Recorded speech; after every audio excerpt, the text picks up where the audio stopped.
Kyoto Animation has this history with me. On the one hand, they have produced a very decent percentage of my favorite anime of all time, but on the other hand, they have produced some shows that I get really hyped for based on their premise, but then disappointed in based on their execution. So when a new season comes along, I look at Kyoto Animation with this sense of trepidation.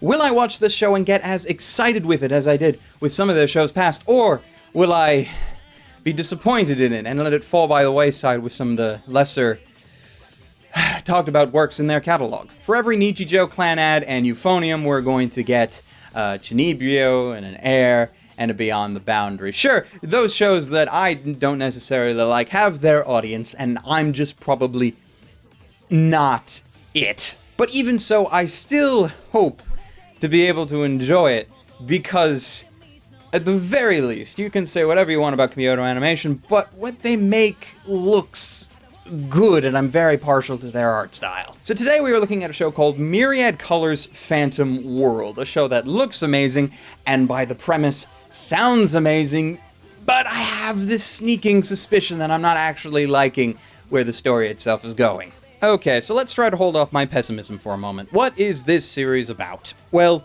in this world, a chemical agent at some point was released upon the Japanese population, changing their brain chemistry and allowing them to see unnatural phenomena known as phantoms. Some of these phantoms are good-natured, or at least seem like it, while others are more like confused spirits and end up wreaking havoc. Our main cast of high school students, because it is always high school students, are going to a school which has a club of rather extraordinary students. Students with the power to combat and seal these wayward phantoms away, which is actually, as far as the show has explained, their purpose for the most part. Beyond that, the series seems to be rather character-focused in more ways than one, with each new episode so far adding a new member of their Super Sentai team, or at the very least, teasing whoever is coming next. On the one hand, I like that it is set up this way, because then we get to gradually become used to these characters instead of just diving into the deep end and trying to understand who they are based on very little information, because it's all squeezed into like 1 or 2 episodes. On the other hand, it takes quite a bit of time for this series to get going. Like, we're already a quarter of the way through the show,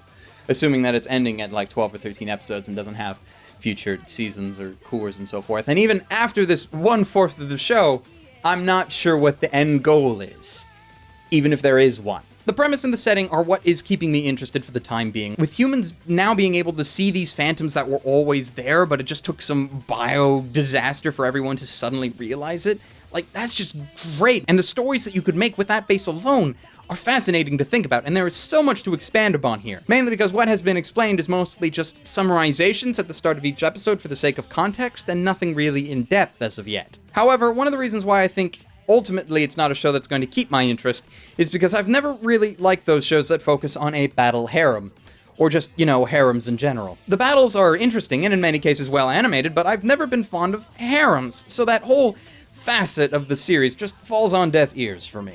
Also, why they decided to bring that silly shoulder angel sidekick thing back for this series, I'll never know. Ururu is just like Murmur or Sumomo or all those characters that don't really add anything to the plot, at least not so far, and it's just kind of there for more hijinks, and I question why. Also, honestly, the fan service doesn't bother me, which, by the way, there is fan service, and for some people that's actually quite a bit. I kind of expected that the show would have it, to be honest, just by looking at the character designs before the first episode aired, so it didn't come off as too much of a surprise. If anything, at least it's well-animated fan service, because, it's Kyoto Ani. Say what you want about them, like I mentioned before, but, they know how to make things look good. Now, as far as where the show is going, what I hope that it does is that it spends a lot more time on world building, because I'm finding this setting absolutely fascinating. More likely, though, we're just going to get a bunch of more episodes about the battle harem, the cute, annoying fairy, and the